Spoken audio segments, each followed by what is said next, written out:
Welcome everybody to our first webinar in the 2021 Spring University Webinar Series. My name is Don Hart. I'm the VP Training and Development. I think we've got a great program for you for the next 2 weeks. Today we'll have a panel discussion with the IDC WIN Tax and Estate Planning team. And I'd like to introduce to you to Frank Abate, National Director of Tax and Estate Planning, Chris Britton, Director of Tax and Estate Planning in the East, and to our newest member, Brad Hyde, for our West. Welcome, gentlemen. Thank you very much, Don. Thanks, Don. Lots going on right now in the estate planning world. We thought with that new budget, we'd see all kinds of ramifications coming down the pipe. So I guess a political party wants to get reelected, and we didn't see any onslaught of bad news. But we want to start off the presentation today by asking you, right now, we've always had situations where there's a hot button. And I'd like each of you to respond to the hot button we talked about earlier. And I'm going to start off with you, Chris. Chris, the hot button these days is, in your mind, is what? I've seen a lot of activity around discussions with respect to immediate financing arrangements, or IFAs. And I think that that's been driven by a few things. I mean, the reality is people like free things, and it's kind of proposed as being free insurance.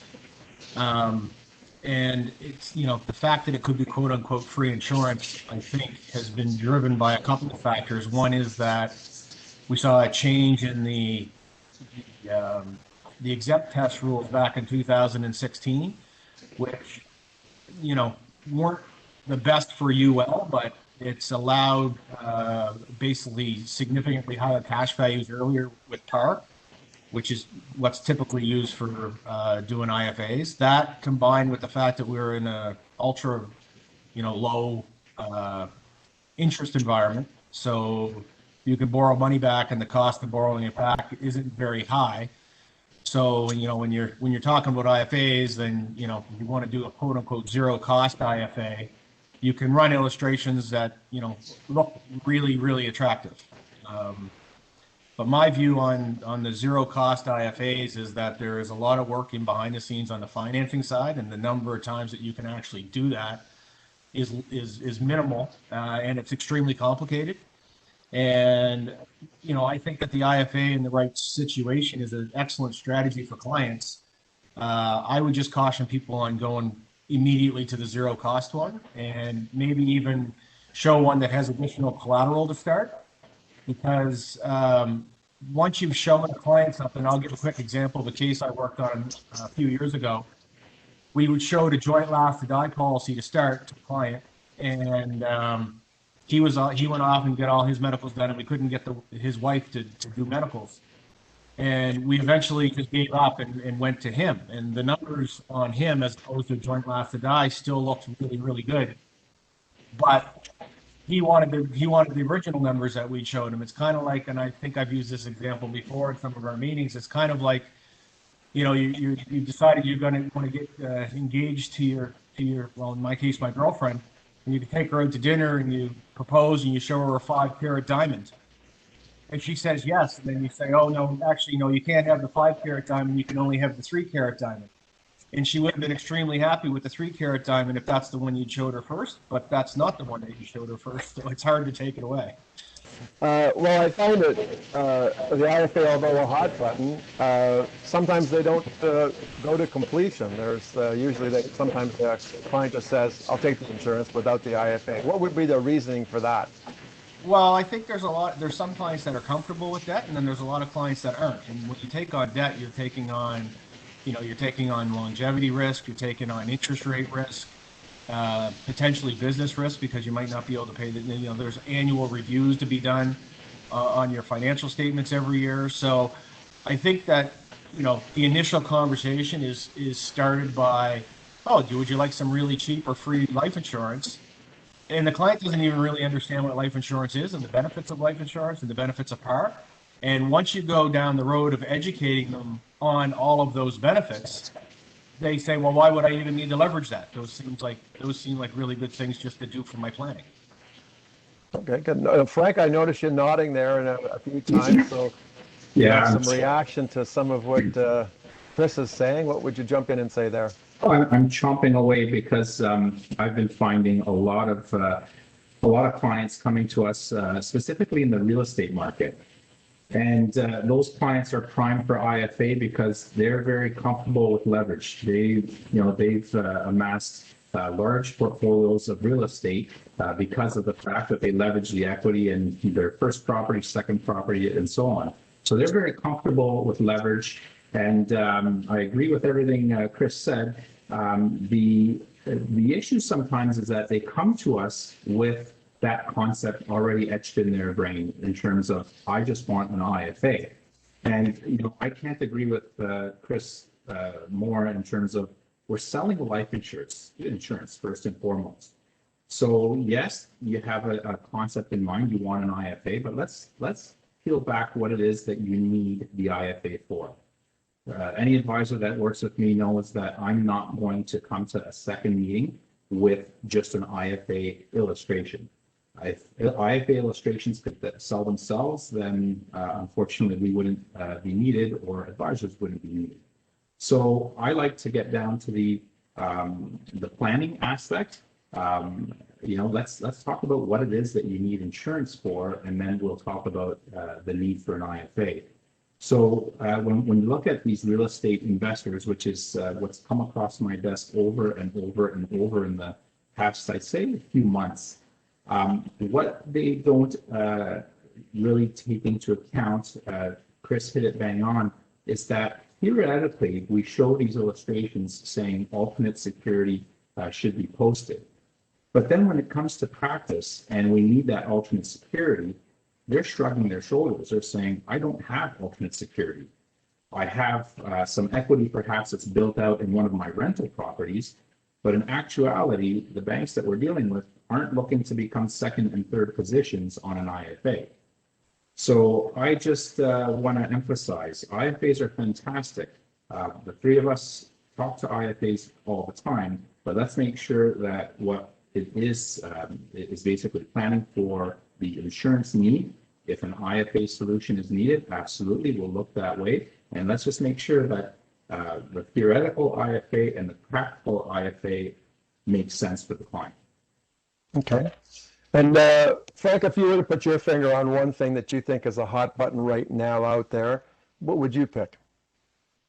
I think this is, it's going to sound silly that I say this because it's what we do every day. But first and foremost right now, people are looking for estate planning. And it's nice to see from my end as a professional that offers estate planning first and foremost. And of course, the solution is a life insurance policy to satisfy the estate planning problems that we find. But I know that when we were chatting perhaps last week, Chris also brought up the fact, sorry, Chris, I'm stealing your thunder. But we find that a lot of people are recipients of estates right now. And I think that when you go through an estate administration yourself and you see all of the issues that can arise, then all of a sudden you say, I better get to doing my own stuff. So the pandemic has created, I think, this environment of mortality is real. This has been a snapshot into the fact that yes, I will die one day, and who knows when it might be. So I'm not going to put aside that estate planning process. I want to talk about how to best transition my corporate shares. Typically, I'm working in the corporate market, but it's the look for a solution. And of course, the look for the solution along with how can I minimize tax? It's interesting how tax minimization, when you're looking at high net worth individuals, they're not fools to realize that this current budget was not realistic. We need revenues. The government needs revenue, and the way that we increase revenue is by increasing tax. So that's been really the hot button. Estate planning and understanding that it's a process. I'm always very big on saying, listen, this life insurance solution is going to be implemented in conjunction with your accountants, in conjunction with your lawyers, in conjunction with all the planning that you're doing. And people are just eager to get going on that planning right now. Brad, I'm going to flip it over to you. Sorry about that. I was making sure I had the background noise out of the way, but I wanted you to pick it up. Brad, our newest member, what's the hot button you're finding these days? Yeah, so I mean, I would concur with Frank and Chris. Both of the things that they've talked about already are hot buttons.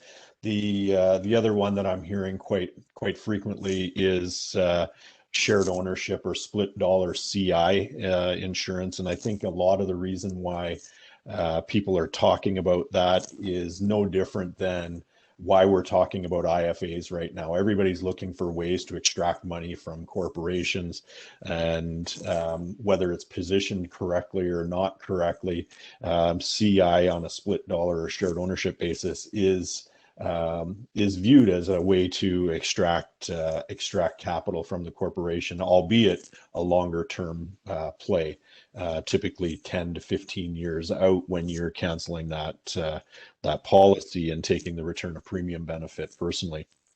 And what I thought I would do is give you kind of what I see as the pros and cons of split dollar or shared ownership. And the pros side of things, I'll start with that. And it's a really good introduction to critical illness insurance planning.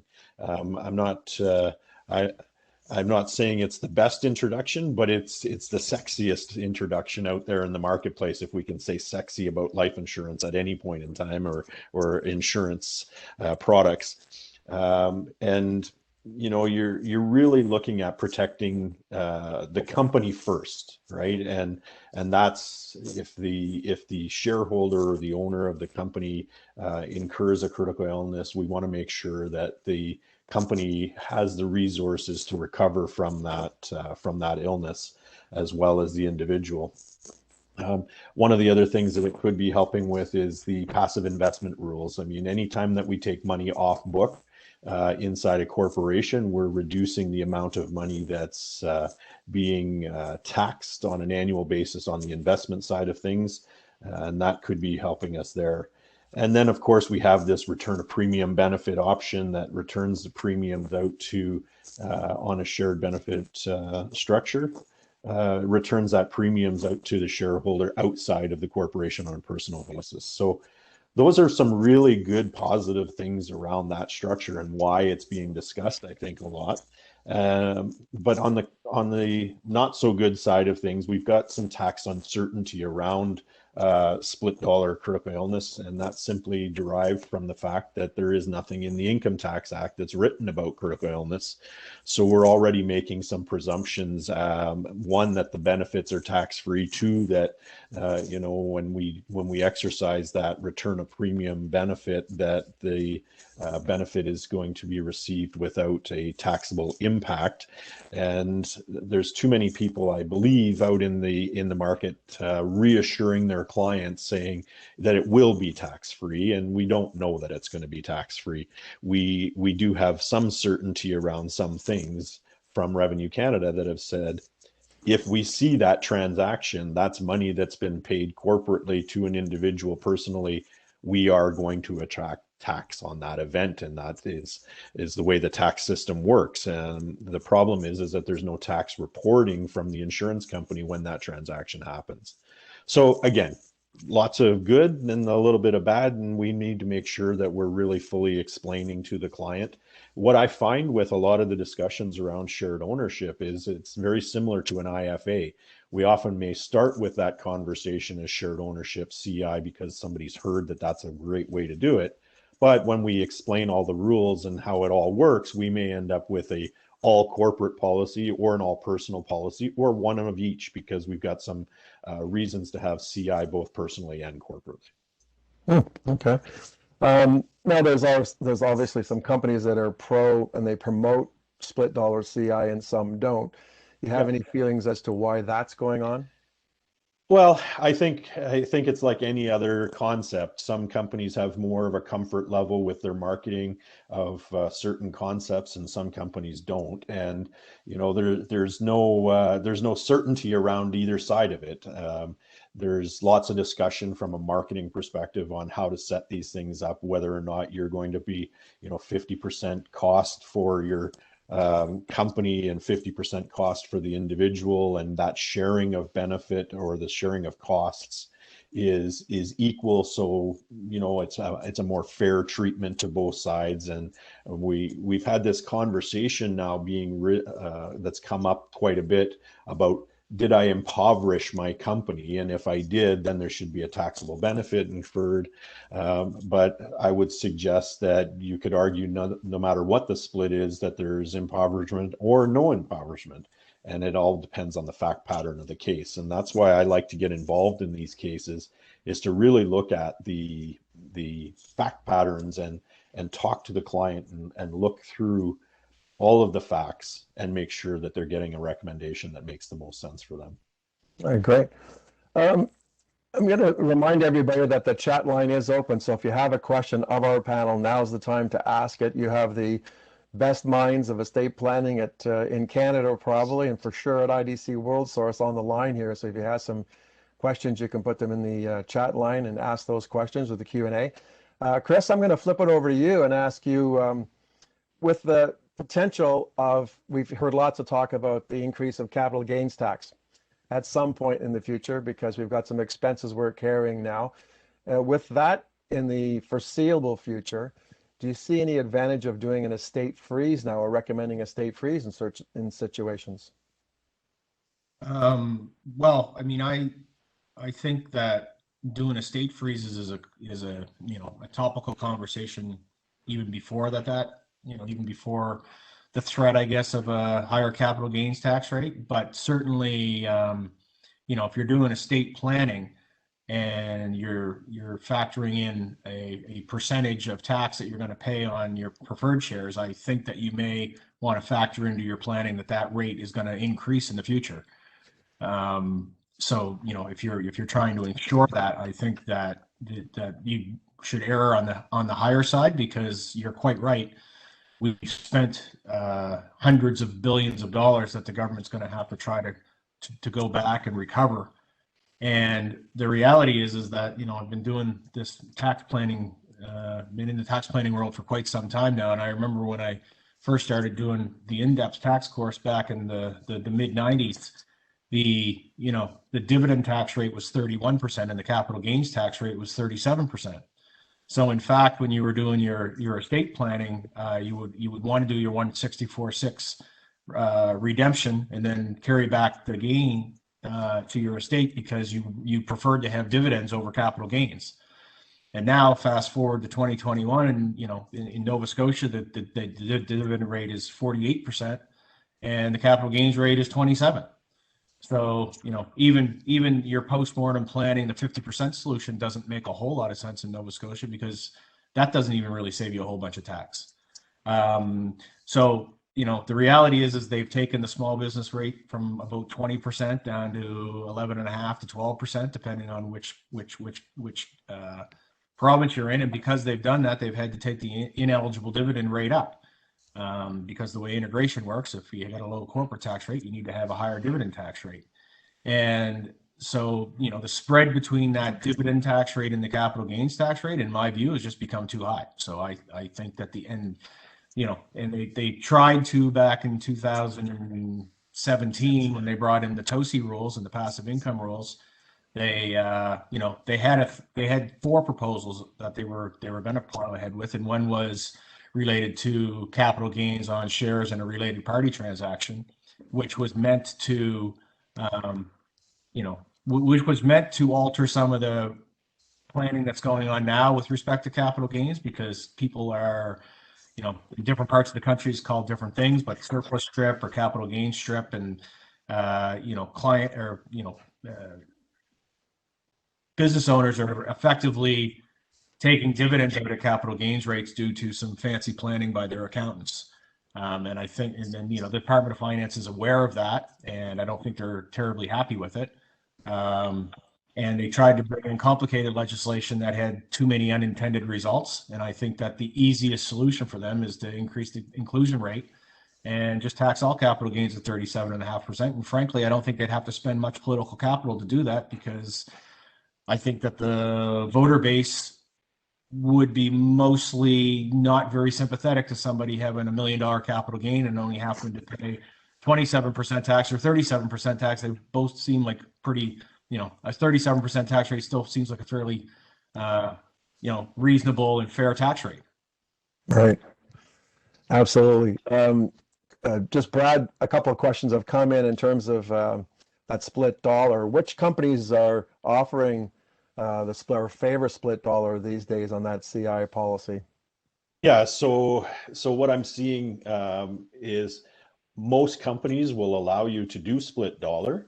They don't have an issue in preventing it. Where you're seeing the support for it is where companies are actually putting marketing towards it. And the big player that's putting the most marketing towards it right now is Desjardins. And Industrial Alliance is on board as well on that side of things. Most of the other carriers have pulled back on their marketing material that it relates to split dollar CI. So I wouldn't say that any one company is not in favor of it. They just don't promote it with their marketing materials. I think one of the things too that they're promoting is, and I don't know how much weight it holds, you can comment, is the letter of comfort, that comfort letter that they're prepared to give you. How much weight does that actually hold? Well, it's a marketing piece, right? So it holds as much weight as your client reads into it. And at the end of the day, because there is nothing written in the Income Tax Act on how this is going to be handled, a comfort letter is, again, just a comfort letter. It gives comfort to the client. It doesn't give a ruling because there's nothing to rule against at this point in time because nothing's written. All right. And another question came in on the ROP. If there's a claim, of course, a CI claim, what happens with the premiums on the ROP? And I think we all know what happens with the premiums on ROP if there's a claim. Yeah, they disappear pretty quick. And so that's where you get into this discussion about impoverished and non-impoverished and who gets impoverished and when, and again, that whole mix comes down to what was the original intent of the policy and what did I put the ROP in place for? Was the ROP there as a safety net or was it there as an actual planning structure to try and extract money from the company? My preference is that it's there as a safety net and that the policy is the focus of the structure. And if I have the benefit paid out, I'm okay because that's what I put the policy in place for. Right. Frank, back up over to you. You've heard a few comments now, and I was going to go back to that estate planning commentary that you made. It's always a good time, obviously, to do estate planning. Are you finding that people are more open to it these days just because of COVID and what's going on? Yeah, Don, can I make one comment? I'd like to make one comment on that last question because that last question drives a lot of my discussions regarding the split dollar CI. So I don't want to belabor it, but if you give me 2 minutes, I just want to make a comment because that was a very good question. When someone asks me about a split dollar CI, I always say to them, think through what will happen if your client actually becomes critically ill and the benefit is paid to the corporation. So if we had a crystal ball and we knew that we were going to become critically ill, then we definitely would not engage in a split dollar CI contract. I would rather have paid for that ROP with corporate dollars. So I just think it's important. I'm not the decision maker, and nor is Brad or Chris, but I think that it's important to put that front and center in that decision-making process. Because at the end of the day, if we're promoting this ROP so much, then I don't want the client ever coming back saying, well, if I'm not going to get critically ill, do I actually need this insurance to begin with? Right. So just food for thought. Just think through what's going to happen if a critical illness happens and the cash is actually paid to the corporation. You may not have benefited, or you're actually hurt by the fact that you paid for the ROP outside.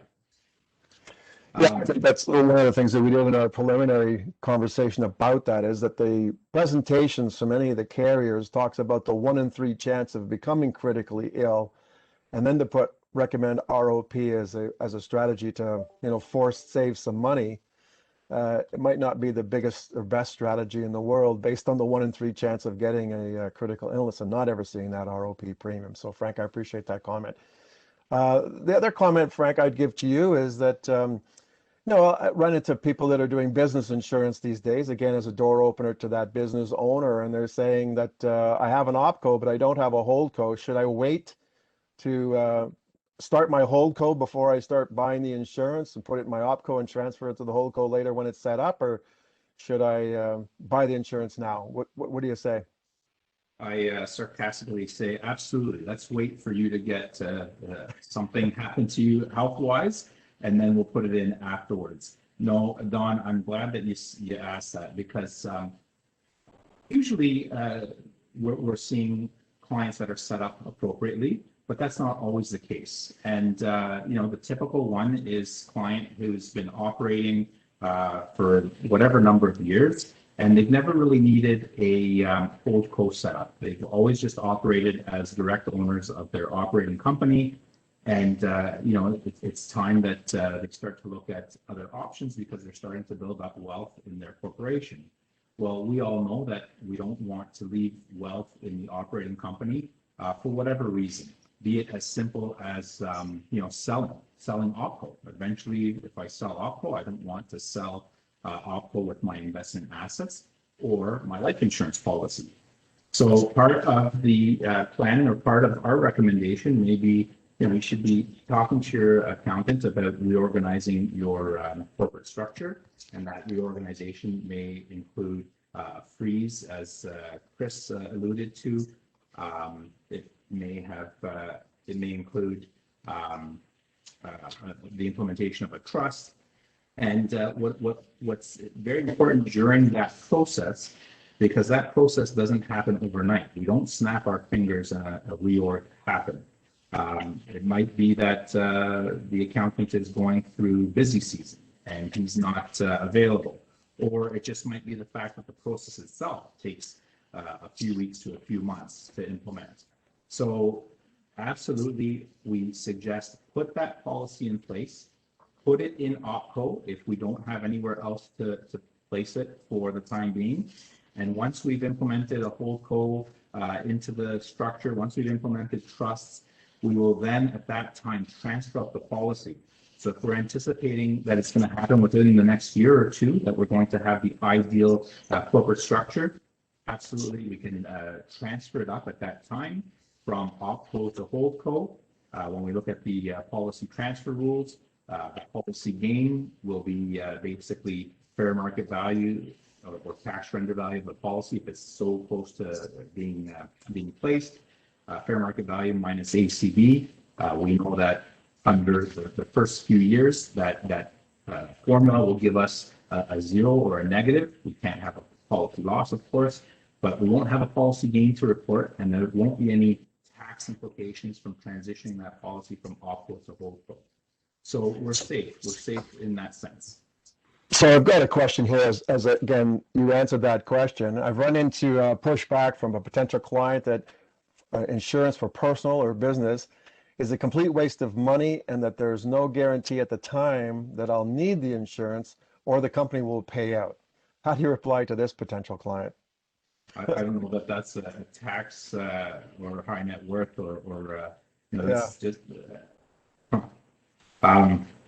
talk to me after you've experienced the loss of someone. That's a tough one to answer. That's not necessarily, it's basically, do you believe in the fact that planning is better than no planning? Do you believe that planning could incorporate something as beneficial as an insurance policy, which we know have fantastic rates of return inherently? When you add in the tax benefits, it's just tough to beat it. The one thing you did mention, Frank, was unintended consequences. And one of the things that happened a few years ago, as you remember, is that a lot of advisors were going out there and transferring a personal owned policy to the holdco or the corporation and getting the fair market value out on a tax-free basis. After that fair market valuation is done, what unintended consequences were created as a result of that move today? Well, the unintended circumstances that we saw at the time. I don't know about today, but at the time, people were getting into this and not realizing that there was a policy gain that was inherent. You were okay in the sense that you had a shareholder loan set up because of the fair market value of the policy, but that education process of saying to the individual, you do have a policy gain on this transfer that you've done from personal to corporate. That was a tough pill to swallow because, of course, those individuals were getting the T-slips that were showing taxable income reportable on their T1. My main thing would be, let's look at whether or not there's a policy gain to begin with.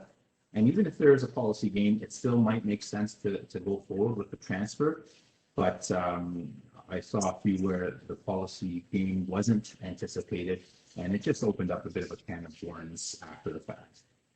Okay. Chris, I know that you've been following obviously the last few budgets, and one of the things that happened a few years ago was the change to the TOSI rules. And how do I now split that income to sprinkle it to my family in some effective way to get that income out of my corporation? Well, it's they buttoned that down pretty well. There's not very many, well, I'm not aware, I'm not saying that there's not, but I'm not aware of very many workarounds.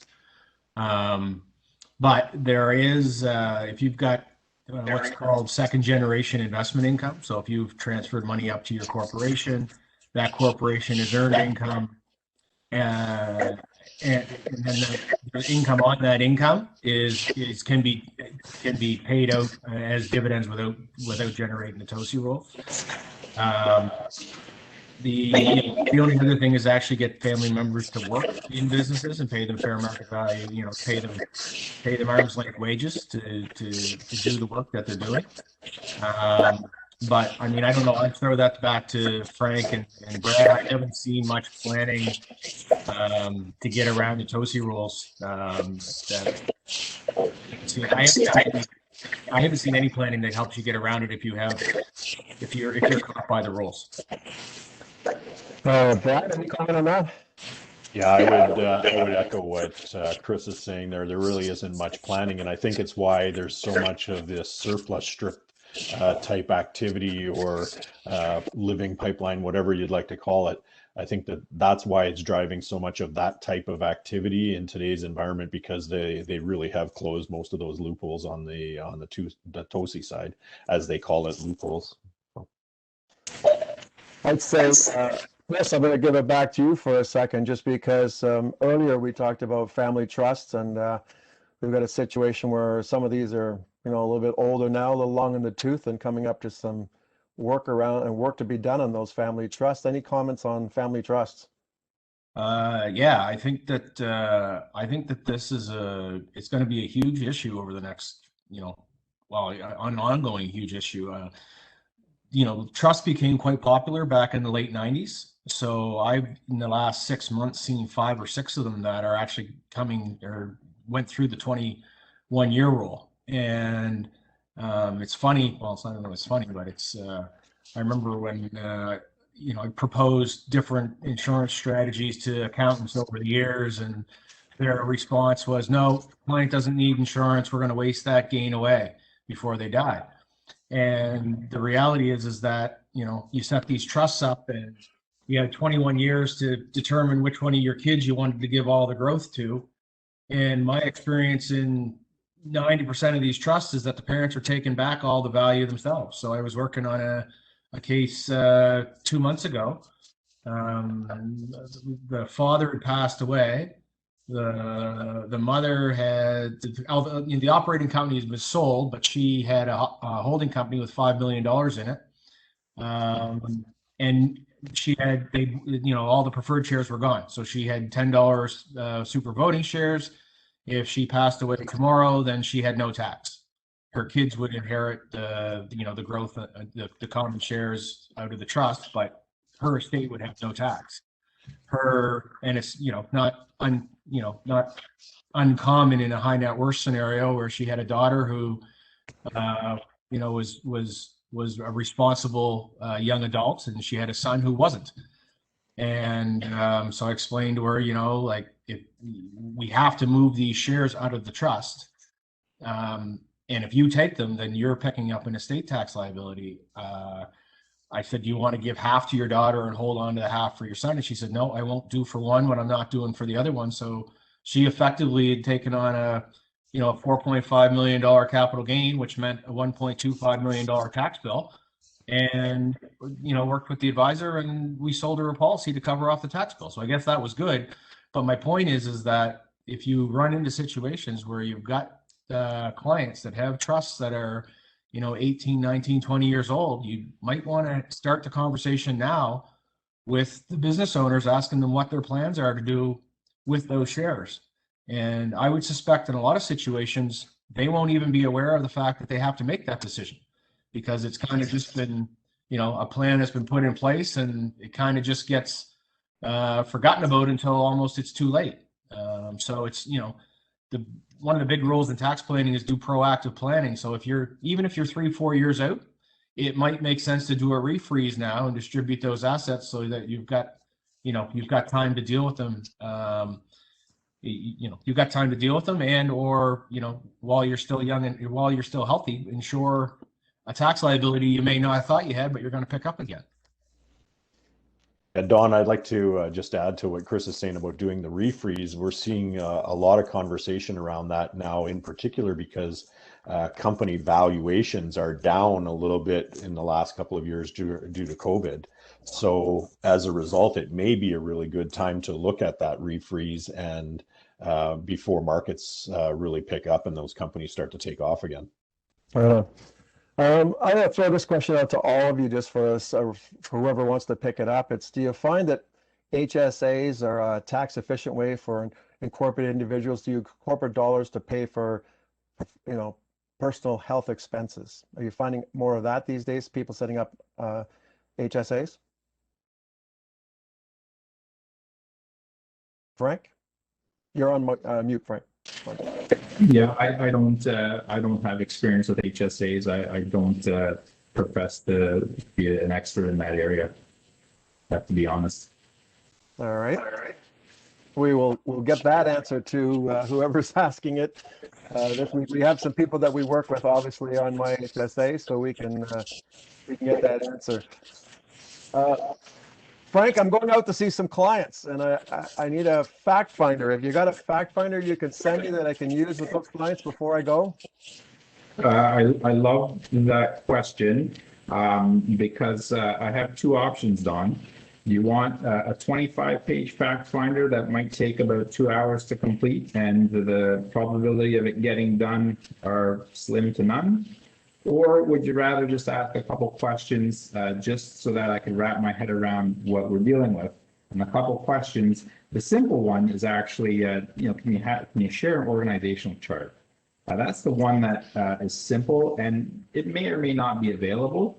The one that is a bit more difficult, and I always preface this with advisors, I say, hey, listen, if they're open to providing financial statements, fantastic. That would just give us a little bit more information. But really, that's the only two things. And the financial statement one, I understand they've never met me before. They may have a good relationship with their advisor, and they will provide that information. But really, Don, that first meeting within my process, within the process that I engage with advisors, I'm very open to say, meeting number one is an open-ended discussion. It's really just a casual conversation. And it's amazing how if we schedule 45 minutes for that call, I found that I guess people have a lot of time during COVID because those calls are going a lot longer than 45 minutes, easily an hour to an hour and a half. And it's amazing when you don't have a rigid document that you want to speak about on that first call. It's amazing how many things open up and how different that discussion could happen. So I have to be all ears in that discussion, and I'd like to basically just lead the client into some questions and some discussions. But really what I'm trying to find out is, what is it that's important to you? What's the perfect estate plan? All the details, all the nitty gritty, we'll get to that. But in meeting number one, I just want to learn about you. I want to know what's important to you. And then, of course, second meeting is where we try to come up with some sort of a deliverable where we communicate what the problem is that they talked about in meeting number one is, and perhaps a potential solution. Of course, 99.99% of the time, that solution will include a life insurance policy, perhaps even a critical illness policy.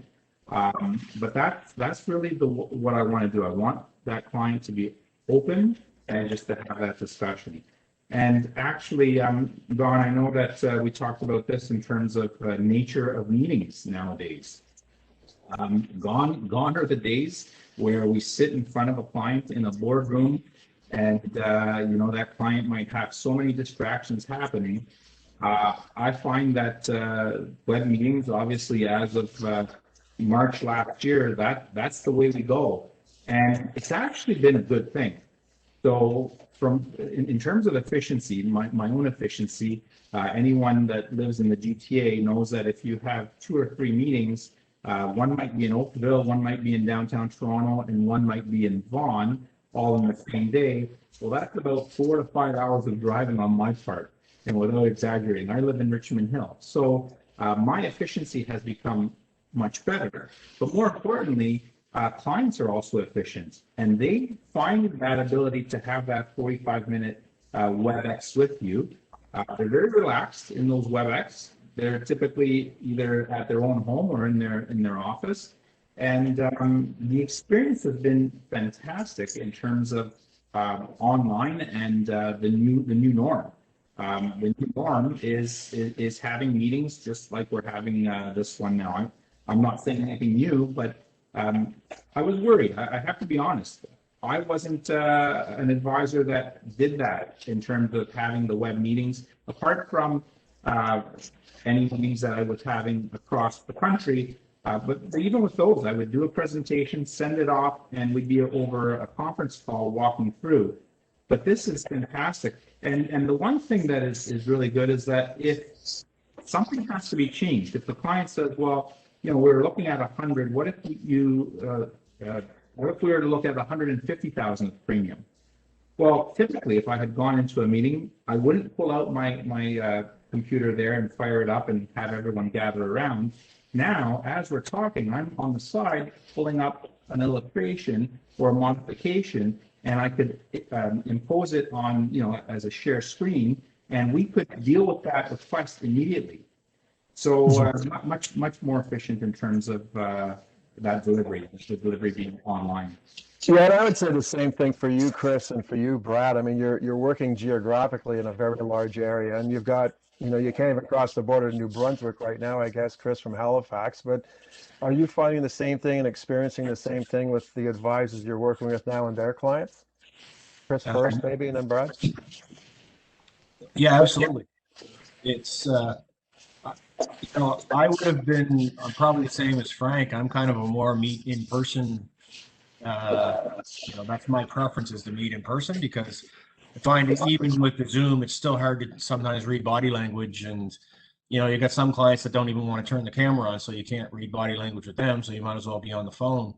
And, you just get a better sense of if they understand what you're talking about, or their comfort level with different concepts. Or plus, there's still the, 10 minutes before the meeting starts, you can have a coffee, or you can have an impromptu lunch maybe afterwards.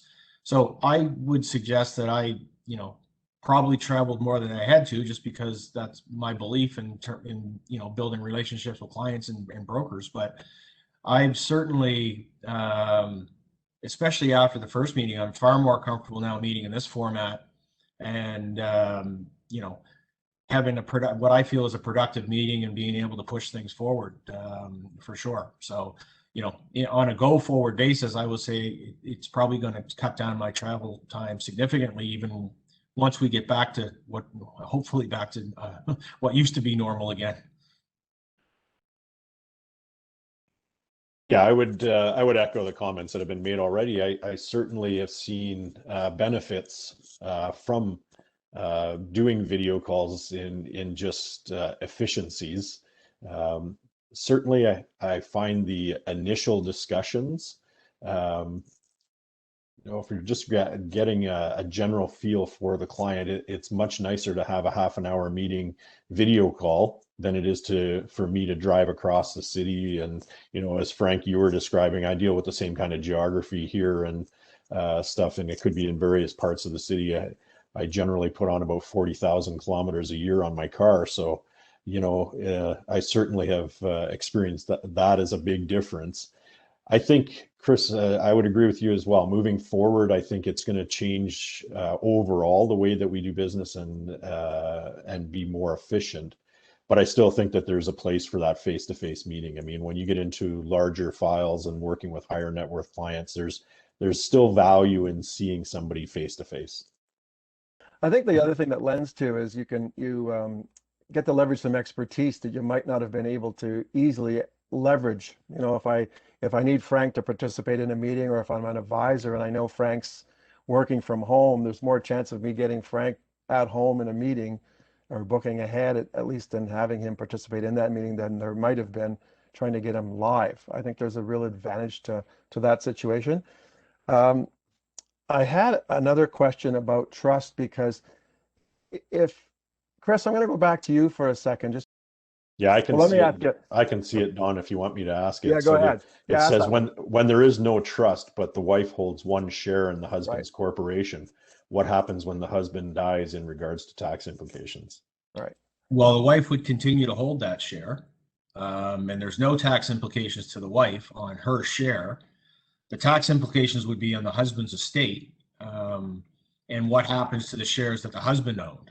So to the extent that the husband leaves those shares to his wife, then there's a rollover provisions that there's no tax to the husband's estate on that death. If he leaves them to somebody other than his wife, then he would have a fair market value deemed disposition at death, and the applicable capital gains tax implications would happen inside of his estate. But there's no tax implications to the wife holding that one share on her husband's death.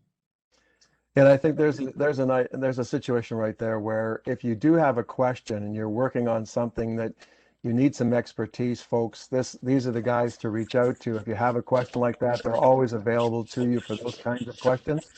And of course, if you want to engage with them on a sales situation, they're available to go out with you on those calls as well. Brad, one more question on wholesale. I've Don, got sorry, Travis. Don, Go ahead. sorry, can I just jump in? I just want to add one thing to Chris's comment that I'm sure a lot of people have encountered. A question that comes up often with professional corporations. So let's call it doctor, dentist, lawyer, accountant, sole shareholder of their corporation, and they're looking to put insurance on themselves. And the question that comes up often is, well, how does this insurance, if it's corporately owned, how will it get into the hands of my spouse? I just thought of it as Chris was going through the transition of shares and, who gets the 99 shares from husband. And here in Ontario, and I'm pretty certain that it's similar in other provinces, step one is that when that professional retires and doesn't continue to get his or her certificate renewed for being a PC, then that corporation could no longer be a PC, and they change names. And I always say here in Ontario, it becomes 1234 Ontario Inc. We just give it a numbered company.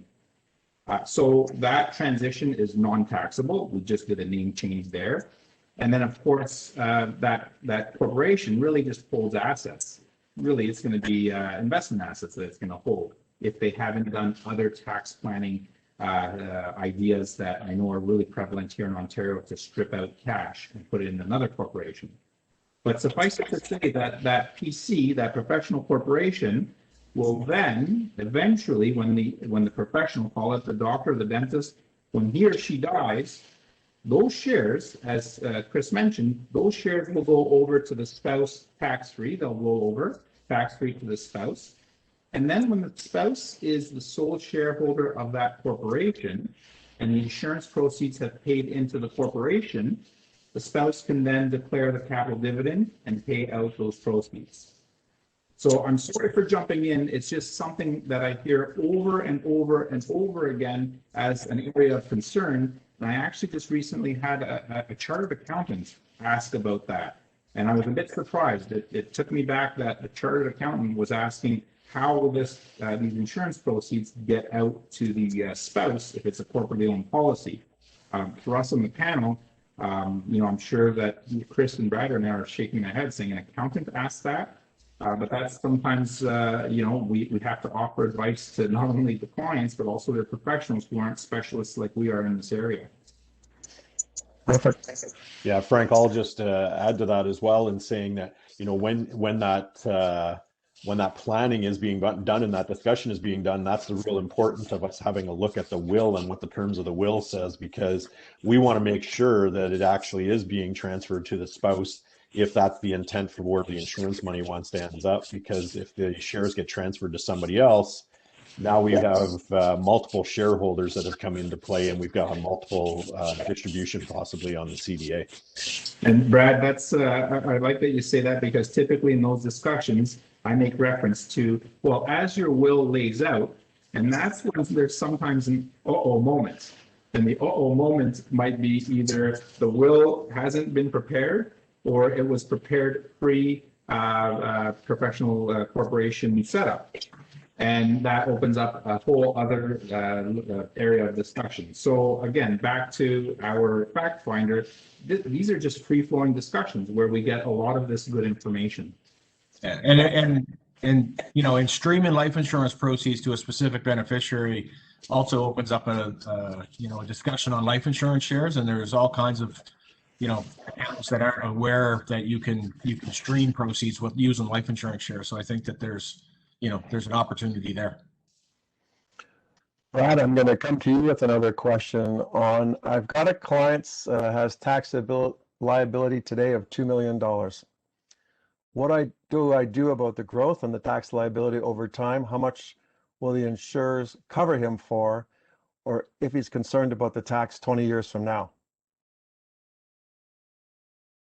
So that's a really good question, Don, because what we run into is we might be dealing with somebody that's 45 or 50 years old, and their current tax liability is X, and we know that they're going to transfer their shares to a family member or something, and they may not do that transfer until death. And so we could be talking about 20, 30, 40 years of growth on those company shares, and how do we plan for that? And so it's very easy for us to put a projection in place, but again, what type of growth is the company having? A lot of companies will say, well, I'm growing every year by 20%. Well, you can well imagine what a $2 million tax liability is going to look like at 20% 25 years from now.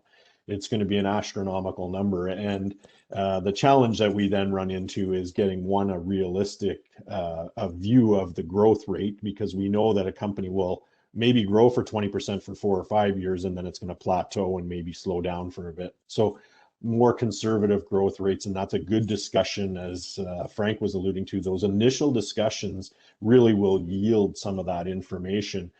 Once we have that, we can then start to formulate, well, what is an insurance company going to allow for kind of growth rates? And so the rule of thumb that I've seen, and you guys can all jump in on this, but the rule of thumb that I've seen is that companies will usually look out for a period of 10 years at a maximum growth rate of 5% or some variation of that when you're doing the financial underwriting on a policy. So again, we do have products out there that can help with that as well, right? So we've got some guaranteed insurability type options that we can put on for business valuations and things that allow company growth outside of that initial valuation that we can get underwritten.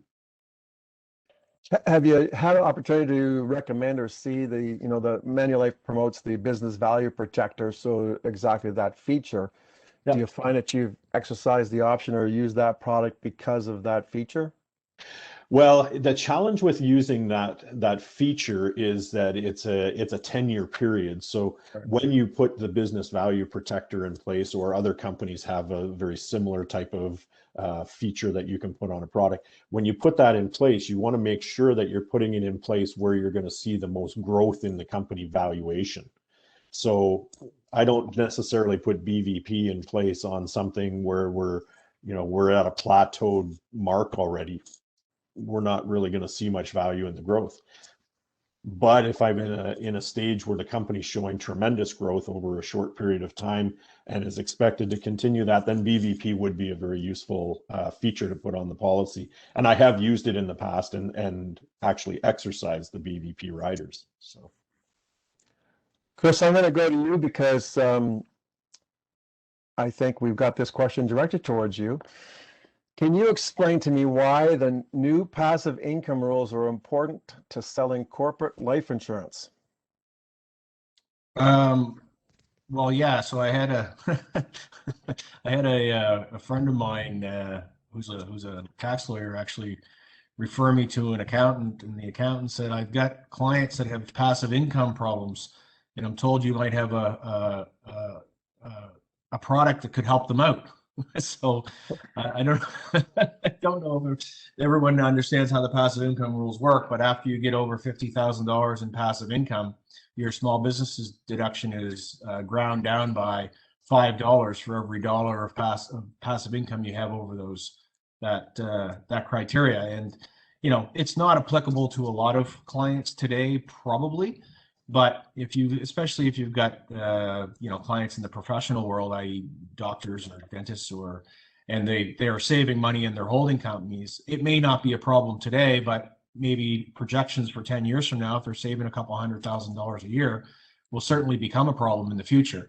And it's not a small problem. In Nova Scotia, the deferral by being able to keep $500,000 in your corporation is $90,000 a year in tax savings. So, as everyone on the call, I'm sure, is aware, and Brad had mentioned earlier about using critical illness, maybe split dollar critical illness as a way to get money out of the passive income rule or passive income pool. That's one way, but permanent life insurance is certainly another way. And, the way that the power policies are designed nowadays with significant cash value early, I was presenting one to somebody last week and said, you know what, your downside risk to this policy forever is 15% of the money that you put in year one.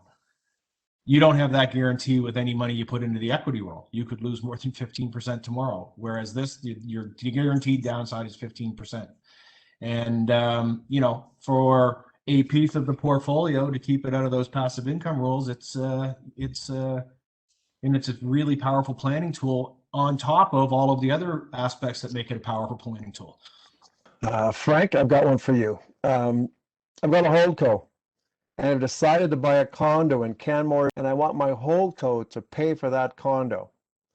So it's going to be an asset of my condo, obviously, and not me personally. How often can I use that condo and not lose my tax benefits? So, Don, the first questions are, when can I use that condo? Well, I wish it was me, Frank, but Well, you asked a good question. That condo was purchased with corporate cash. And there's got to be a reason that you have that condo owned in the corporation. There's got to be a business reason for it. Now, if you want to take your family to that condo, fantastic, as long as you pay for its use. So what I mean by paying for its use is what's fair market value for you using that condo for a week during the Christmas break. So if we assess that condo during Christmas break is going to cost $5,000, I know Don's taste is an exquisite one. So if it's $5,000, then Don should be paying for the use of that asset. If he doesn't pay for the use of that asset, then there's going to be a 15-1 benefit assessed to Don if the CRA ever catches that Don's been using it and his family's been using it for personal reasons. General rule of thumb, we cannot use corporate assets for personal benefit. And Don, I think that you asked me that because you probably want me to relay it into our industry. And I always actually open up with that discussion when clients ask about shareholder borrowing using a corporate policy. So we all know about it on this call. If you don't know about it, it's basically the idea where we fund a policy corporately, and then in retirement, we borrow against it personally. By using the corporate policy to secure the loan, we get a favorable personal loan. And by having the cash come to me personally, by me borrowing personally, I've bypassed dividend tax. So of course, a lot of advisors are promoting this. It looks fantastic. The one thing that we caution, obviously, is that we cannot use a corporate policy for personal reasons. And we talk about the guarantee fee. So now I'm going to make the connection. Well, what's the guarantee fee? The guarantee fee is the amount that you pay for using that asset because it was a corporate asset. No different than Don's Canmore, the use of his Canmore property. So when we're going down that path, we have to watch for the fact that we have the use of a corporate asset. We're paying a guarantee fee in order to do that. That guarantee fee would be income to the corporation. And then a bigger issue is what happens on death. So what I really worry about is on death, let's make sure that we don't use that death benefit to extinguish that personal loan. The process should be that we use that death benefit to pay into the corporation, create a capital dividend account, then the shareholders could pay out that capital dividend and the death benefit proceeds tax-free, and they can use those proceeds to extinguish the personal loan. If instead we've used the death benefit to extinguish the personal loan directly, well, now we have shareholder benefit issues as well. So it's a fantastic idea, but we caution that there's a few obstacles to worry about. And I always say 20 years out or 30 years out, whenever this plan actually gets finalized, with the process being the payout of the death benefit, are we certain that all the I's will be dotted and T's crossed? Finish this off with a final comment, and I'll start with Brad first because he's our newest member. Brad, any final comments today in terms of anything you'd like to say with regard to what's going on out there tax-wise or your availability, anything at all? Go ahead. Yeah, I think the biggest thing is already been said, and that people right now are more open than ever to have conversations around estate planning. And I think there's a lot of reasons around that. I think some of it is COVID, and some of it is just this the age of the group of people that are most interested in estate planning. And we talked about this last week when we talked, is the baby boomers that are having parents that are now dealing with their estates, and they're realizing how much complexity is around the estate and how much trouble it can cause and how many issues you can run into. So they're more open to having discussions about their own planning, I think, at this point in time. And I think just a general commentary as far as availability goes, it's never bad to have a second set of eyes look at a file. Whether or not it is completely into the file or just on a overview basis, and making sure that you get some help, because when you're an advisor, in most cases you're an island of one. But if you can draw on the resources of people like us, we are working with multiple advisors on a regular basis. So we're not just an island of one. We see what they're doing as well and the recommendations that are going out there. So using people that are in these positions is I've only seen value come from it for the advisor. Chris, final comment? I think I would echo a lot of what Brad just said. I do think that we should be looking forward to higher taxes on capital gains in the future, and that, if you're doing estate planning, I don't think you should be projecting out what your estate tax is going to be based on current capital gains tax rates. And that may sound gimmicky, but if you wait until the rates actually come to fruition, there may be a change in health, or but I think if you talk to most tax professionals across the country, everyone would echo that. I mean, the U.S. just increased theirs to 38%. So the long-term capital gains tax rate. So I'm pretty, I would be shocked if it didn't happen within the next 12 to 18 months. Yeah, I mean, here to help out if anybody needs any help, and certainly just reach out, and we can, again, second set of eyes is always a good thing. Frank? Same as what everyone said. Activity right now has been, for me, my all-time highest. So I don't see that changing anytime soon. A lot of people that in the past couple of years have opened up files, a lot of people coming back to implement. And again, it's back to this whole idea of the pandemic. I think, at least, that the pandemic has put a different focus on what our mortality is. So if I base my business on what's happening out there, then business is good. Thankfully, we're moving forward, and people want that element of estate planning.